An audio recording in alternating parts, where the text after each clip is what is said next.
Dobrý Dobrý deň. deň. Jurij Ivanovič Šulga, Bolotovová škola. Alternatívnym postupom v oblasti onkológie sa venujem približne 30 rokov. Dnes by som sa s vami chcela porozprávať o troskách a toxínoch, ktorým sa v spoločnosti tiež venuje veľká pozornosť. Hneď na úvod by som chcel zdôrazniť, čo sú trosky, pretože mnohí ľudia tomu nerozumejú. Myslia si, že je to nejaký neprirodzený odpad, ktorý sa dostal do tela a treba ho z neho odstrániť. Nie je to len prirodzený odpad, ktorý vzniká ako výsledok našej životnej činnosti. Čo sú trosky? Sú to odumreté bunky. Bunky v tele žijú rôzne dlho. Existujú bunky s krátkym životom, napríklad bunky žalúdka alebo obličiek, a existujú bunky s dlhým životom, napríklad bunky kože, bunky kostného tkaniva. Telo reguluje aj túto funkciu. Nazýva sa to katabolický proces. V tele prebiehajú dva procesy, anabolický, ktorý buduje bunky, a katabolický, ktorý ich rozoberá.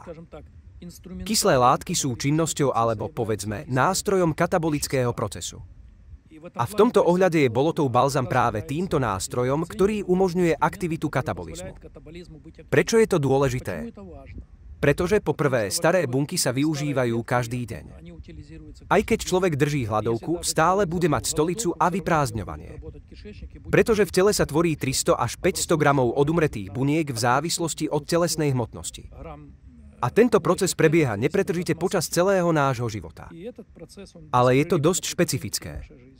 V akom zmysle? Hlavnou úlohou katabolizmu je zničiť tzv. Mŕtve bunky, v ktorých boli nahradené aminokyseliny. To znamená, že keď sa bunky rozpadnú, zostane tam šachta aminokyselín, zastupiteľných a nezastupiteľných. Nenahraditeľné aminokyseliny môže mladý organizmus využiť, pretože ide o základný stavebný materiál v polypeptidových reťazcoch. To znamená, že hlavnými zváracími bodmi bielkoviny sú práve esenciálne aminokyseliny. A náhradami sú materiály, ktoré môžeme získať z potravín v obrovských množstvách. A telo si mnohé z nich dokonca dokáže syntetizovať samo. Preto sa najprv zničia substituované aminokyseliny a telo ich zničí. V tomto ohľade je Bolotov balzam obzvlášť aktívny, pretože túto prácu vykonáva vo veľmi krátkom čase, pričom ponecháva niekoľko sekúnd na výber esenciálnych aminokyselín v tele a ich začlenenie do nových polypeptidových reťazcov. To znamená, že Bolotov balzam plní veľmi dôležitú funkciu. Dáva telu možnosť rýchlo sa zbaviť starého bunkového materiálu. Prečo je to dôležité? Je to dôležité, pretože rôzne zápalové procesy, patogénne procesy, najmä rakovinový proces, práve sa snaží zničiť esenciálne aminokyseliny v bunkovom rozklade. Rakovinová bunka používa väčšinou nahradený bunkový materiál. Preto je Bolotov balzam v tomto jedinečný.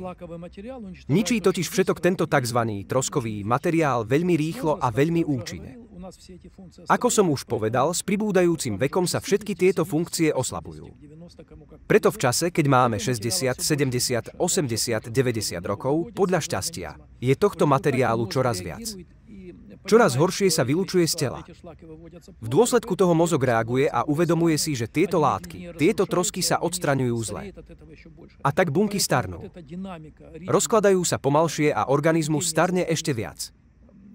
Preto je táto dynamika, rytmus vylučovania toxínov z organizmu veľmi dôležitá a mala by sa stimulovať počas celého života. Teraz o toxínoch. Väčšina toxínov, ktoré sa tvoria v našom tele, je zásaditá. Kyslé toxíny sa síce vyskytujú, ale je ich oveľa menej. Väčšinou sú to v tele kyslé soli. Takže podobne ako kyslé, existujú aj tieto zásadité soli. Je to ich hlavná kyslá hmota kyslých toxínov je oveľa menej.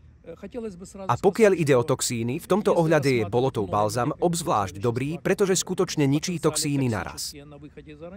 Chcel by som hneď povedať, že ak považujeme mnohé liečivé látky za potenciálne toxické pri výstupe z tela, potom Bolotov balzam ničí obrovské množstvo škodlivého materiálu, ktorý zostáva po liečivých látkach.